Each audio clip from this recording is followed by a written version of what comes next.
સુરત મહાનગરપાલિકામાં 2006 થી સમાવિષ્ટ પૂર્ણા ગામમાં એટલા વર્ષો પછી પણ પ્રાથમિક સુવિધાઓનો અભાવ છે. સ્થાનિકો દ્વારા તેમજ ત્યાંના નગરસેવકો દ્વારા પણ સમયાંતરે અનેકવિધ ફરિયાદો અને રજૂઆતો કરાઈ છે, પણ સ્થાનિક મૂળભૂત પ્રાથમિક સુવિધાઓથી હજુ પણ વંચિત છે.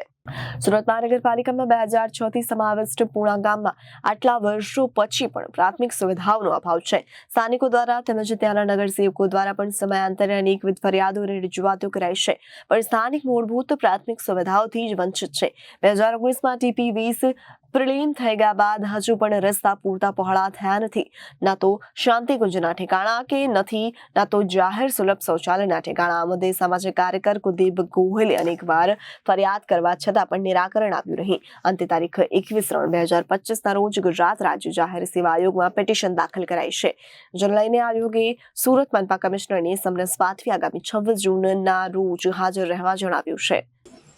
સાહેબ, સુરત મહાનગરપાલિકાને આપના માધ્યમથી ખાસ કરીને જણાવું કે TP20ની અંદર સ્માર્ટ સિટી સ્વચ્છતા અભિયાન, આની અંદર મને નથી લાગતું કે જે બોલે છે એ પ્રમાણે TP20ની અંદર કોઈ કામગીરી કરવામાં આવે છે.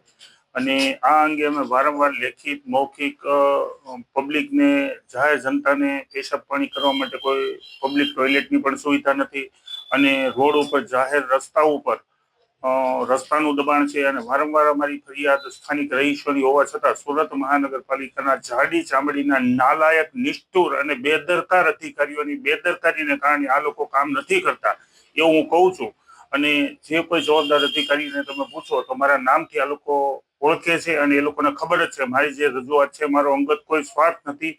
જાહેર જનતાને અને TP20ના કામ અર્થે વારંવાર મારી ફરિયાદ હોવા છતાં સુરત મહાનગરપાલિકાના જવાબદાર અધિકારીઓ કામ કરતા નથી. આ અંગે અમે વારંવાર રોડ બનાવવાની તેમજ જે બિનકાયદેસર બાંધકામો થાય છે આ અંગે પણ અમે ફરિયાદ કરેલી છે. અને આ અંગે આ સિવાય રોડ ઉપર દબાણ કરે છે એવા મકાનો હટાવવાની પણ અમે વારંવાર ફરિયાદ કરવા છતાં સુરત મહાનગરપાલિકાના અધિકારીઓ કામ કરતા નથી. તેમજ શિશુકુંજની વ્યવસ્થા નથી. ચાલુમાં અહીંયા શાંતિકુંજ બગીચાની પણ સુવિધા નથી. જ્યારે શાક માર્કેટની પણ સુવિધા નથી. આવી ઘણી સુવિધાઓ હું અત્યારે જે બોલું છું, ઘણી ગાંઠી સુવિધાઓ જ બોલું છું. મારી પાસે લખેલો આખો મૌખિક એનો ઇતિહાસ છે. અને સુરત મહાનગરપાલિકા સ્વચ્છ સુરત, સુંદર સુરતની જે બણગા ફૂકે છે એની સામે ગંદકીનું પણ સામ્રાજ્ય છે.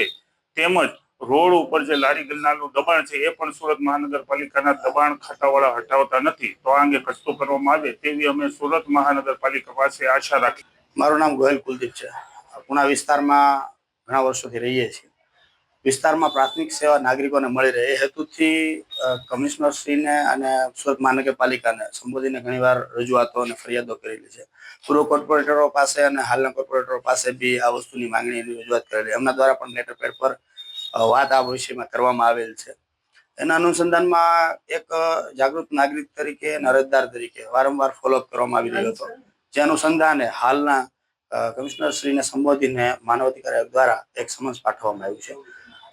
અમારી મૂળ જે ફરિયાદ છે એ લોકોને પ્રાથમિક સુવિધાઓ વહેલી તકે મળે, વધુમાં વધુ સેવાઓ મળે એ હેતુથી ફરિયાદ હતી.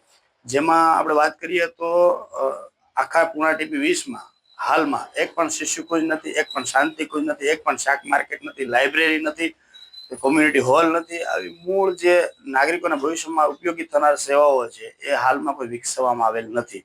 જે પ્લોટો છે તેના કબજાઓ મોટાભાગના કોર્પોરેશન દ્વારા લેવાના, નહીં લેવાના કે કોઈને ફાળવવામાં આવ્યા એનો સ્થળ પર સ્થિતિ કંઈક અલગ જ છે.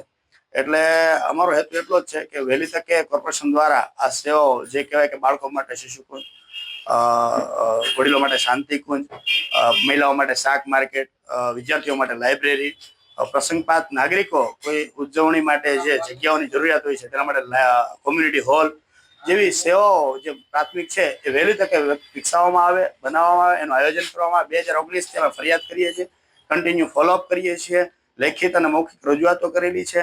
તેમ છતાં કોઈ કાર્યવાહી કરવામાં ન આવતા અમે આયોગમાં આ બાબતે ફરિયાદ કરેલ હતી. એના અનુસંધાને કમિશનરશ્રીને સંબોધીને આયોગ દ્વારા સમન્સ પાઠવવામાં આવ્યું છે. આગામી દિવસોમાં કમિશનરશ્રી દ્વારા જે બી આમાં સ્થળ પર કોઈ કામગીરી કરવામાં આવે એવી આશા સાથે અમે કમિશનરશ્રીની પાસે આશા રાખીએ છીએ કે વહેલી તકે સ્થળ પર આમાં કોઈ કામગીરી થશે. Bureau report, Janadesh news, Surat.